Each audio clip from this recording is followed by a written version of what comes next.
Karbala के मैदान में इमाम हुसैन को पानी बंद करने वाले कौन थे? नवासे रसूल पर तीर बरसाने वाले कौन थे? अली असगर अली अकबर को शहीद करने वाले कौन थे? टीपू सुल्तान को शहीद करने वाले कौन थे? कौन थे? हमारे ही सफों से लोग आए थे। मगर आज आपको पहचानना पड़ेगा। इन जमीर फरोशों को पहचानो, ये ईमान बेचने वालों को पहचानो। अरे जो बिकता है बिक जाएगा, मगर मैं बिक चुका हूं।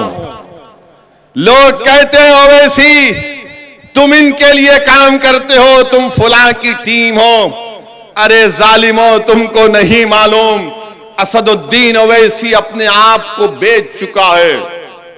असदुद्दीन ओवैसी अपने आप को बेच चुका है। मैं बिक चुका हूं नबी करीम सल्लल्लाहु अलैहि वसल्लम के गुलामों की गुलामी में। मैं बिक चुका हूं इमाम हुसैन और अहले बैत की मोहब्बत में। अरे तुम क्या खरीदोगे? तुम कौन सी बात करते हो? अरे जब तुम हार जाते हो तो हम पर इल्जाम लगाते हो कि फुला टीम, ये टीम। अरे कब तक गैरों के घरों को रोशन करोगे? कब तक गैरों के घरों को रोशन करोगे? कब तक उनसे हमदर्दी करोगे? अरे अपने आप से तो कभी हमदर्दी करो। तुमको मेरी बात अगर पसंद नहीं आ रही तो सुनो। मैं तुम्हारी पसंद की बात नहीं कर सकता, मैं सच्चाई को बयान कर रहा हूं। रिजवान नामी 12 साल के बच्चे को पूछा करो, ईमान को 12 साल का बच्चा है, बिहार में 7 दिन जेल में डाल दिया गया। किसकी सरकार है? नाम नेहाद सेकुलर लोगों की सरकार है। समस्तीपुर में एक मुसलमान को मॉब लिंच कर दिया गया। किसकी सरकार है? बड़े नाम नेहाद सेकुलर लोगों की सरकार है। जुनैद और नसीर को पूछो, जमील खान राजस्थान का मरकोर कमेटी का सदर है। राजस्थान में जुनैद और नसीर को किडनैप करके, थोड़ी देर के लिए तस्वुर की दुनिया में जाओ, जुनैद और नसीर को किडनैप किया गया। उसकी बीवी को मालूम हुआ, भाई को मालूम हुआ, पुलिस स्टेशन जाकर कंप्लेन करते हैं कि 2 को किडनैप कर लिए। तो पुलिस बोलती है कि चल निकल, झूठ खबर। बाद में मालूम होता कि जुनैद और नसीर को उनके घर से 200 किलोमीटर दूर उनकी जली हुई लाशें मिलती हैं। बोलो फिर इस पर क्या बोलोगे? इस पर सिंपैथी पैदा नहीं होती? उद्धव ठाकरे पर सिंपैथी पैदा होती है क्योंकि शिवसेना के 2 टुकड़े हो गए। तुमने क्या जुनैद की जली हुई लाश को देखा? तुमने क्या नसीर की जली हुई लाश को देखा? तुमने क्या जुनैद के यतीम 6 बच्चों को देखा? क्या तुमको मालूम कि जुनैद का एक बड़ा भाई नीम पागल है, उसकी 7 औलाद है, उसकी जिम्मेदारी जुनैद पर थी।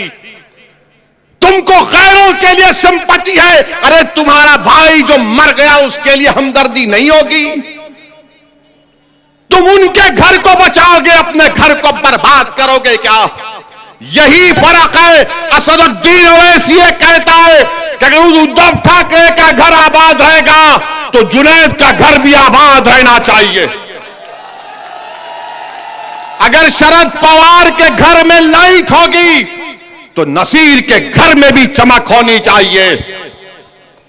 अगर फडणवीस और मोदी कहते हैं सबका साथ, सबका विकास, सबका विश्वास, जो झूठ है, तो फिर हम क्यों मर रहे हैं? मेरे अजीज दोस्तों और बुजुर्गों, यही चीज इनको तकलीफ पहुंचाती है कि कौन है ये जो यहां पर आकर नाम लेकर बोलता है, अरे तुमको गुलामों और चमचों और कफन चोर की खव्वाली सुनने की आदत पड़ गई। जब एक शेर तुम्हारे सामने धारता है, सच्चाई को बयान करता है, तो सुनो आप। लोग बोलेंगे वैसी तेरी तकरीर से तो कोई इलेक्शन नहीं जीतता। गुजरात में साबिर काबुली वाला को मैं सलाम करता हूं। अरे हम चुनाव नहीं जीते, मगर क्या तुम ये कहोगे कि कल मैं नहीं जीतूंगा? आज नहीं जीता, ये बच्चे जिता देंगे इंशाअल्लाह ताला। आज नहीं जीता, ये बच्चे कामयाब कर देंगे। अरे मैं खबर में चला जाऊंगा तो यही बच्चे आकर मेरी खबर पर ठहर कर पुकार कर कहेंगे, ओवैसी तू दीवानों की तरह पुकारता था। हमने उस बात को समझा, देख आज हम कामयाब होकर तेरी खबर पर आए हैं। मैं वो काम कर रहा हूं, इम्तियाज वो काम कर रहा है, अख्तरुल ईमान वो काम कर रहा है, शौकत वो काम कर रहा है, जमील खान वो काम कर रहा है, हमारा वकील तमिलनाडु का वो काम कर रहा है, उस्मान गनी वो काम कर रहा है। मगर ये लोग क्या कहते हैं? ये लोग क्या कहते हैं? सेकुलरिज्म को बचाओ। अबे कौन सा सेकुलरिज्म है बताओ मेरे को, कौन सा सेकुलरिज्म है? क्या शिवसेना सेक्युलर है? शिवसेना कब से सेकुलर हो गई मुझे बताओ? क्या राहुल गांधी पुकार कर कहेंगे कि शिवसेना सेकुलर हो गई? दोनों शिंदे एंड उद्धव, ये राम और श्याम की जोड़ी है, कभी भी मिल ले सकते। मगर आप सिंपैथी नहीं है, जिनकी जिंदगियां बर्बाद हो गई। कभी श्री कृष्णा रिपोर्ट तो पढ़ो। हां, हमारे ही सफों में बाज लोग हैं और रहेंगे सुबह कयामत तक।